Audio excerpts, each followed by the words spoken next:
നമ്മുടെ പാനലിസ്റ്റിനോട് നമ്മൾ പറഞ്ഞിരുന്ന കാര്യമെന്ന് പറയുന്നത്, ഒന്ന് രണ്ട് പോയിന്റുകൾ അധിഷ്ഠിതമായിക്കൊണ്ട് അതൊരു സംസാരം അവരുടെ ഒരു 8 മിനിറ്റ് കൊണ്ട് എല്ലാവർക്കും സമയം കൊടുക്കുകയാണ്. അതിൽ ഭരണഘടനയുടെ ആമുഖം മാറ്റത്തിന് വിധേയമാണോ എന്നുള്ളതാണ് ഒന്നാമത്തെ ഒരു ചോദ്യം. ഭരണഘടനാ സ്ഥാപനങ്ങൾ ദുർബലപ്പെടുന്നുണ്ടോ എന്നുള്ളതാണ് അടുത്തൊരു ചോദ്യം. ഇതിൽ ഊന്നിക്കൊണ്ടുള്ള സംസാരം ഒരു 8 മിനിറ്റ് സംസാരിക്കും.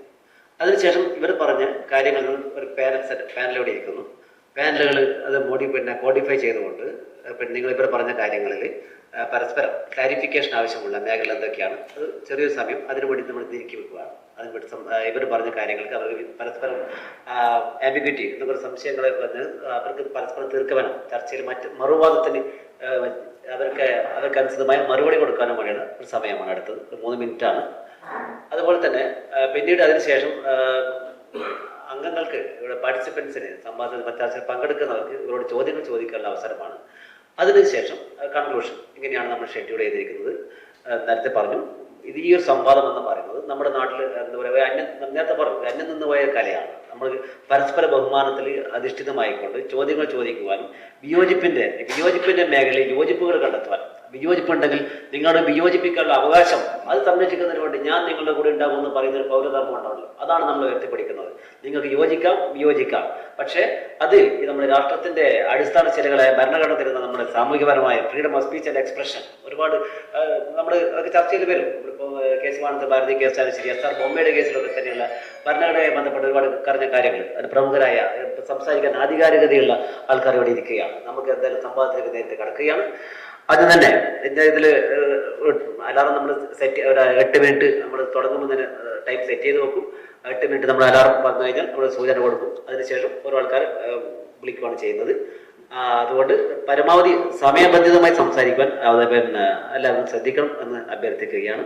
അതുപോലെ തന്നെ ചോദ്യങ്ങളും ചർച്ചകളൊക്കെ വളരെ സൗഹാർദ്ദപരമായിരിക്കണം. ഇതിലാരെയും എന്താ പറയുക, ഒരു ജയത്തിന് വേണ്ടിയിട്ടുള്ള, മറിച്ച് വിരുദ്ധമായ അഭിപ്രായങ്ങൾ അറിയുക, മറിച്ച് എല്ലാവരുടെയും വാദങ്ങൾ മനസ്സിലാക്കുക എന്നുള്ളതാണ് പ്രധാനപ്പെട്ട കാര്യം.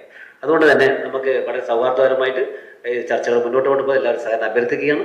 നമ്മൾ ചർച്ചകളിലേക്ക് കടക്കുകയാണ്. ആദ്യമായി നമ്മോട് സംസാരിക്കുന്നതിന് വേണ്ടിയിട്ട് ബഹുമാനപ്പെട്ട അഡ്വക്കേറ്റ് CK രാമേന്ദ്രൻ അവരെ ഞാൻ ആദരപൂർവ്വം ക്ഷണിക്കുകയാണ്. സജിത്ത് വക്കീൽ, എൻ്റെ മുമ്പിലിരിക്കുന്ന പ്രിയപ്പെട്ട സുഹൃത്തുക്കളെ, 8 മിനിറ്റിനുള്ളിൽ ഈ ഒരു വലിയ വിഷയം അവതരിപ്പിക്കുക എന്ന് പറയുന്ന ഒരു വലിയൊരു സംഭവമാണ്. പരമാവധി ശ്രമിക്കാം, വിഷയത്തിൽ ഊന്നിക്കൊണ്ട് സംസാരിക്കുകയും ചെയ്യാം. ഇപ്പോൾ മനോജ് വക്കീൽ പറഞ്ഞൊരു അഭിപ്രായം ആണ് ഞാൻ ആദ്യം പറയുന്നത്. ജനാധിപത്യ സംവിധാനത്തിൽ വിയോജിക്കാനും അതുപോലെ യോജിക്കാനുമുള്ള നമ്മുടെ അവകാശത്തെ ഉയർത്തിപ്പിടിക്കുക. ഫ്രഞ്ച് വിപ്ലവ കാലത്ത് വോൾട്ടയർ പറഞ്ഞ ഒരു പ്രസിദ്ധമായ വചനമാണ് അദ്ദേഹം ഇവിടെ ഉദ്ധരിച്ചത്. നിങ്ങൾക്ക് എന്നോട് വിയോജിക്കാൻ അധികാരമുണ്ട്, വിയോജിക്കാൻ അവകാശമുണ്ട്. അത് എനിക്കെതിരെ വരുന്ന കുന്തമുനകളാണെങ്കിലും നിങ്ങളുടെ ആ അവകാശം സംരക്ഷിക്കുന്നതിന് വേണ്ടി ഞാൻ എൻ്റെ ജീവൻ വരെ കൊടുക്കാൻ തയ്യാറാണ് എന്ന് ഫ്രഞ്ച് വിപ്ലവ കാലത്ത് ഉയർന്നു കേട്ട ലോകപ്രസിദ്ധമായ, ലോകത്തിന്റെ മനസാക്ഷി പിടിച്ചു കുലുക്കുകയും അതുപോലെ തന്നെ എല്ലാ ജനങ്ങളുടെയും അഭിപ്രായങ്ങൾക്ക് പാത്രമാവുകയും ചെയ്ത ഒരു ലോകപ്രസിദ്ധമായ കൊട്ടേഷനാണ്. ഇന്ത്യൻ ജനാധിപത്യത്തിന്റെ ഏറ്റവും പ്രധാനപ്പെട്ട മനോഹാരിതയും അതുതന്നെയാണ്, നാനാത്വത്തിൽ ഏകത്വം. നാനാത്വത്തിൽ ഏകത്വം. നമ്മുടെ നാട്ടിൽ ഇടത്തോട്ടും കൊടുക്കുന്നവരുണ്ട്, വലത്തോട്ടും കൊടുക്കുന്നവരുണ്ട്, കോമ്പലിച്ചു കൊടുക്കുന്നവരുണ്ട്, പല പല രീതിയിൽ ജീവിക്കുന്ന ആളുകളുണ്ട്. അവരുടെ എല്ലാം ജീവനോപാധിയും ജീവിതവും സംരക്ഷിക്കുന്നതിനാവശ്യമായ ഏറ്റവും മനോഹരമായ ഒരു ഭരണഘടനയാണ് നമുക്കുള്ളത് എന്നുള്ള കാര്യത്തിൽ സംശയമില്ല. 1946 ഡിസംബർ മാസമാണ് ഇന്ത്യക്ക് ഭരണഘടനാ സംവിധാനം ഉണ്ടാകുന്നതിനാവശ്യമായ ഒരു ഭരണഘടനാ നിർമ്മാണ സമിതി, ഡ്രാഫ്റ്റിംഗ് കമ്മിറ്റി ഉണ്ടായിരുന്നു.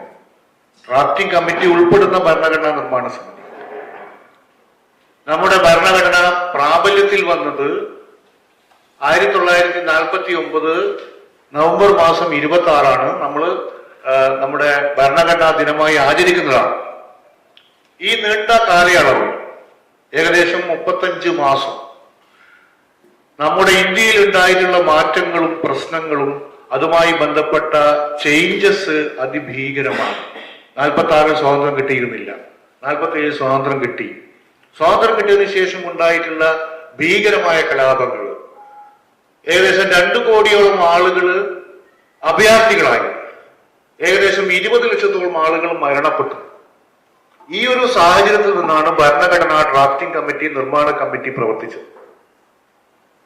ആ ഡ്രാഫ്റ്റിംഗ് കമ്മിറ്റിയുടെ ചെയർമാനായിരുന്ന ഡോക്ടർ അംബേദ്കർ ആദ്യം തിരഞ്ഞെടുക്കപ്പെട്ടത് കിഴക്കൻ ബംഗാളിൽ നിന്നാണ്.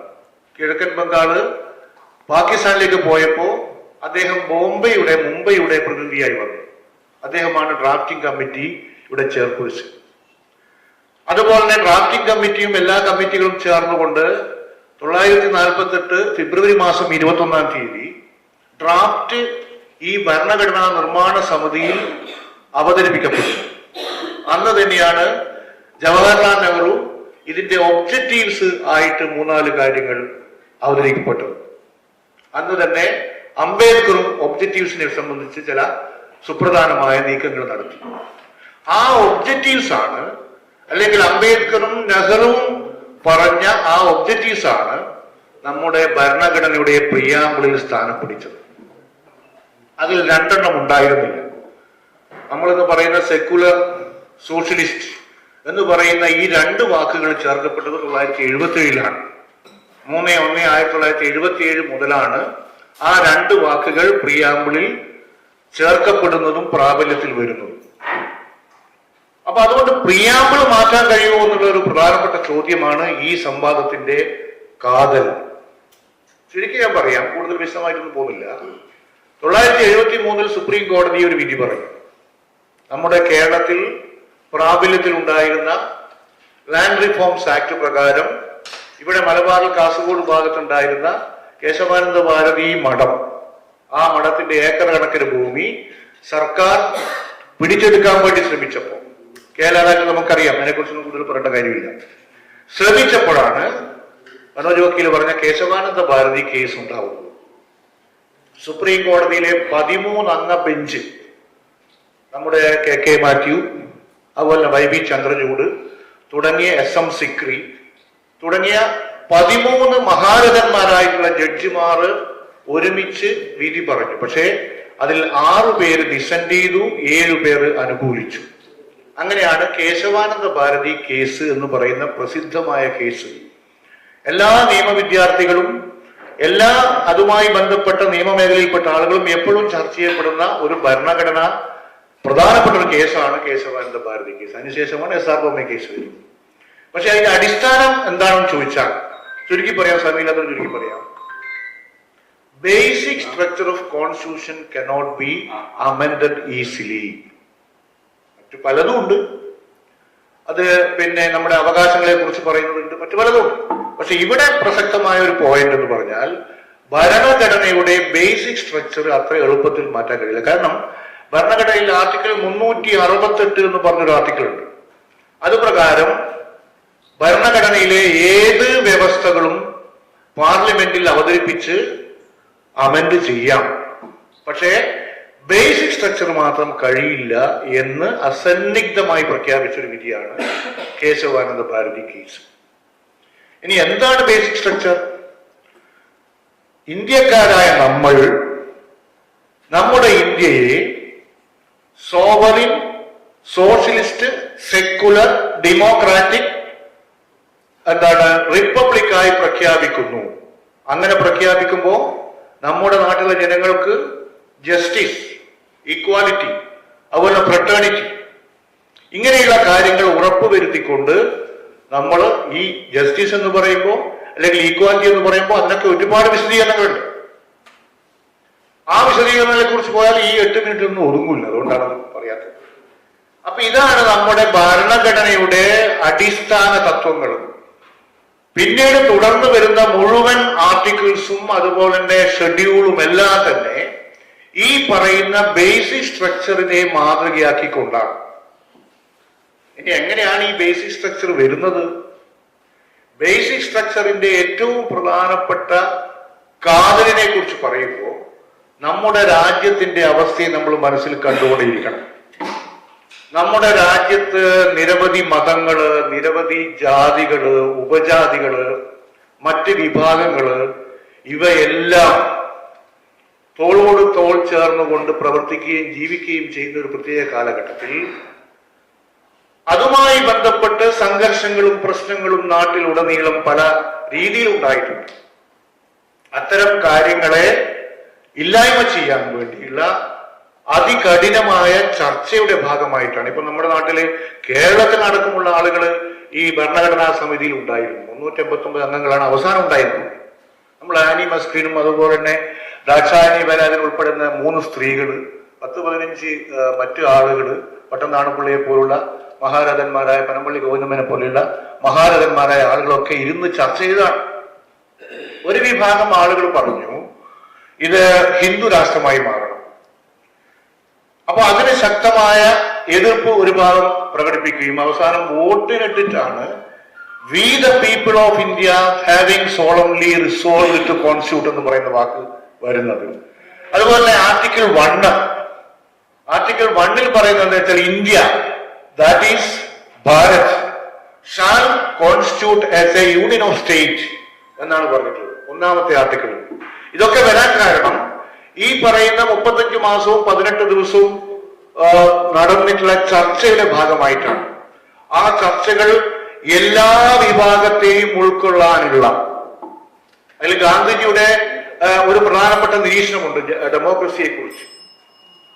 ഈ ഡെമോക്രസി എന്ന് പറയുന്നത് ഒരാൾ തോക്കുകയും ഒരാൾ ജയിക്കുകയും ചെയ്യുന്ന സംഭവമല്ല. ഒരാൾ ജയിക്കുകയും തോക്കുകയും ചെയ്യുന്ന സമയമല്ല, ആ കാര്യമല്ല.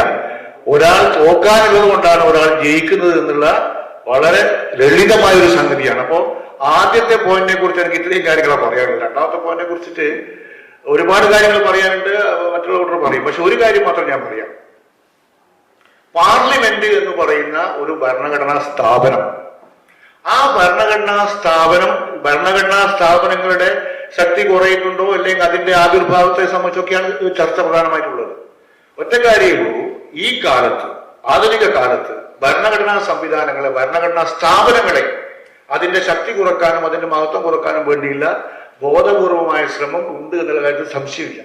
ഒറ്റ കാര്യം ഞാൻ പറഞ്ഞ് അവസാനിപ്പിക്കാം. ആർട്ടിക്കിൾ 370 പ്രകാരം കാശ്മീരിന് അതിൻ്റെതായ തനത് പ്രത്യേകതയുണ്ടായിരുന്നു. നമുക്ക് എല്ലാവർക്കും അറിയാം. ഈ കാശ്മീരിനെ അതിന്റെ പ്രത്യേകതകൾ എടുത്തു മാറ്റിക്കൊണ്ട് ഒരു സ്റ്റേറ്റായി പ്രഖ്യാപിച്ചു അടുത്ത കാലത്ത് നമ്മുടെ കേന്ദ്ര ഗവൺമെന്റ്. എന്താ ചെയ്തത്? അമിത്ഷാ എന്ന് പറയുന്ന ആഭ്യന്തര വകുപ്പ് മന്ത്രി കീശയിൽ നിന്ന് ഒരു കടലാസ് എടുത്തിട്ട് പാർലമെന്റ് അവതരിപ്പിക്കുകയാണ്. എങ്ങനെയാണ് അദ്ദേഹത്തിന് അങ്ങനെ ചെയ്യാൻ കഴിഞ്ഞത്?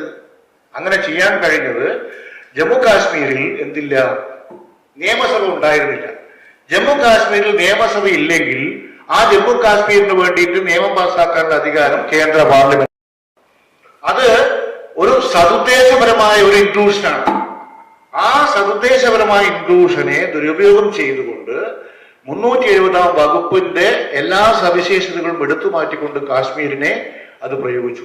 അങ്ങനെ നിരവധി അനവധി കാര്യങ്ങളുണ്ട്. അതിനൊന്നും സമയമില്ല.